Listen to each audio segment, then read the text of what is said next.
নমস্কার, আমি রুবি আবারও চলে এসেছি ঠাকুরের কথা নিয়ে।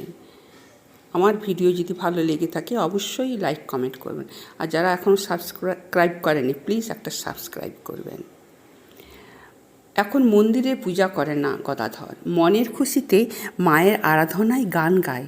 কখনো বা মধ্যদিনে গঙ্গার তীরে বসে থাকে, অবাক চোখে তাকিয়ে থাকে জাহ্নবীর অনন্ত জলধারার দিকে।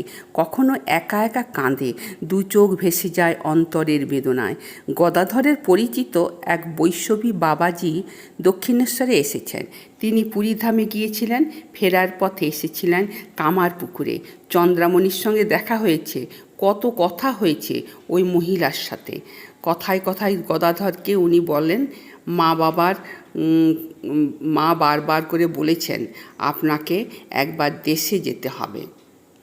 এই কথা শুনে মনটা হঠাৎ স্মৃতিকার হয়ে